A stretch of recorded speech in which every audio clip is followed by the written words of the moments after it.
Let me take you straight into the heart of the story, where the quietest moments can explode into something unforgettable. Picture this: an old black veteran sitting on a sun-drenched park bench in Lincoln Green, invisible to most, just a faded memory wrapped in a bomber jacket with a bronze star stitched on the inside, until suddenly, the police show up and everything changes.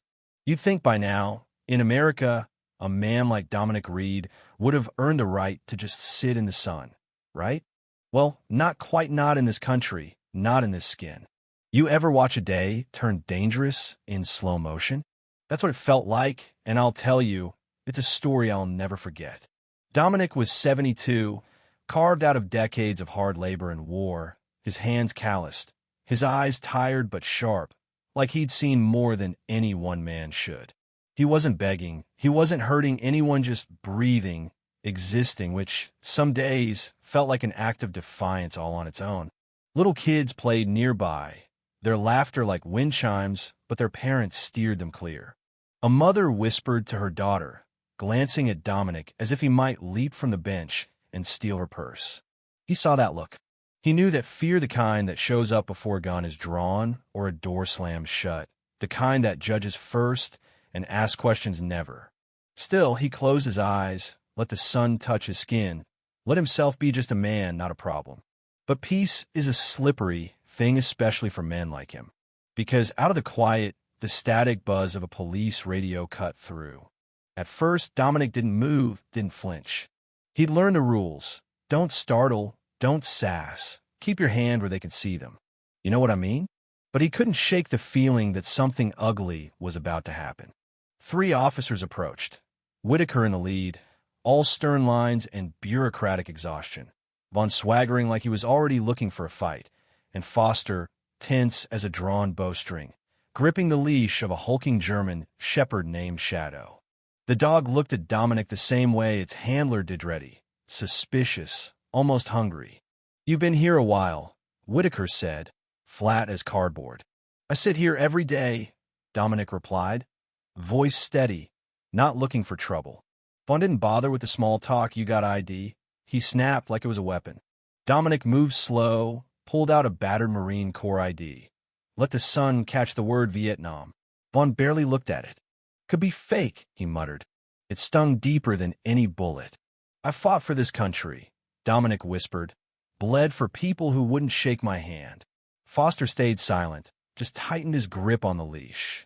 A crowd began to form: kids, parents, teens with phones held low, all watching, not quite ready to step in, but not willing to look away either. Dominic sat taller, not because he wasn't scared, but because dignity is the last line of defense when everything else gets stripped away. "I'm just asking for a place to sit," he said, just a little quiet. In this world, that's too much to ask, apparently. Vaughn stepped closer, authority thick in his voice. "You live around here?" "Waiting for someone." "No," Dominic answered. "I come here every day. This bench is where I find peace." Vaughn smirked. "Most folks don't come here to stare at trees unless they're hiding something." Whitaker said nothing. Foster's hand tensed and Shadow growled. Now, here's where it started to turn. The ritual, humiliation, the demand to prove you exist. Dominic knew the drill. He handed over his ID, careful not to move too fast. Vaughn scoffed. "You could have picked this up at a pawn shop." Dominic swallowed the insult: years of service and sacrifice, dismissed with a sneer. Suddenly, the dog barked, sharp and loud. The crowd jolted. A little girl whimpered. Vaughn glanced at the dog, then Foster. Maybe the dog knows something we don't. Foster hesitated. He hasn't done anything wrong. Vaughn's eyes flashed, yet, and the air changed. The leash pulled tighter, the threat became real, and every muscle in Dominic's body screamed for him to stay still, stay small. "Is peace only for some people, officer?"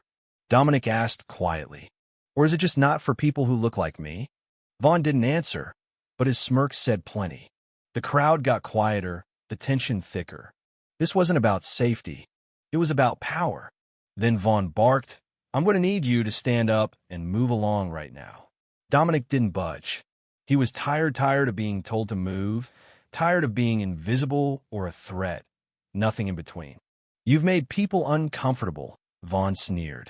There it was, uncomfortable, America's favorite excuse. A teenager filming muttered, "Why are they doing this?" Another boy started recording too. Whitaker looked uneasy, Foster even more so. Vaughn's voice got louder. "You want to make this hard on yourself, old man? Think sitting quiet makes you innocent." Dominic's voice cracked but stayed strong. "I think I've earned the right to sit anywhere in this country." Vaughn scoffed. "You think a dusty ID makes you untouchable?" Hands clenched, Dominic fought the urge to lash out. "I don't want trouble," he said, "but trouble keeps finding me." Vaughn turned to Foster. "Let the dog check him." Foster hesitated. "He's not resisting. I gave you an order." And that's when it happened. Foster loosened the leash. The bark came first, then the growl, and then Shadow lunged, tearing across the grass. People screamed. Dominic stood, slow and deliberate. Not in fear, but in a kind of memory that went deeper than bone. "It's me," he whispered as the dog closed in. And just like that, Shadow skidded to a stop, the growl turning to a whimper. The dog sniffed Dominic's hand, then pressed into his chest, tail wagging. The park fell silent. The impossible had happened. K. 9 trained for violence remember the man, not the target. "You remember," Dominic whispered, tears threatening but not falling. And right then, a voice boomed from the crowd. "That man is a hero, saved my life in Vietnam." A tall black veteran stepped forward, Nathaniel Cross, his medals catching the sun. He looked the officers dead in the eye. "You're about to make the biggest mistake of your careers. Get your hands off him. This ends now." Power shifted, not with fists but with truth. The officers faltered. Phones kept rolling. Even Vaughn lost his swagger. Foster knelt beside Shadow, shaking. "He's never acted like this before," he said. Dominic stood, Shadow pressed close, and said, "You were ready to let that dog rip me apart because of how I look. Not because of what I did." Vaughn blustered. "You think that's enough to prove anything?" Dominic's reply was calm. "I don't need to prove anything to you. I serve this country. I've pulled white boys out of fire with bullets in my back, and every day since I've been treated like a threat." The crowd began to clap, slow and surely a witness, not a celebration. Nathaniel stepped forward. "You weren't following procedure. You were following your prejudice." The spell was broken. The truth was out, and the officers couldn't hide behind their badges anymore. Even the children, the teenagers, they all knew it. "This is the part they don't teach you about coming home from war," Dominic said. "The battlefield waits for you. It just puts on a badge." As sirens wailed in the distance, as the mayor rushed in and cameras flashed, the story was no longer about just one man on a bench. It was about a reckoning that had waited too long, a call for accountability that echoed louder than any apology.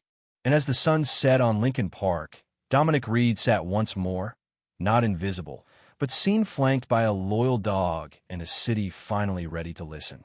So what do you think? Was justice done that day? Or is this just the beginning of another fight? Let's talk about it. Drop your thoughts in the comments. What would you have done if you were there? Does justice mean policy, or does it mean seeing and standing for each other in moments that matter? If this story hit home, like, share, and subscribe. Let's keep this conversation alive.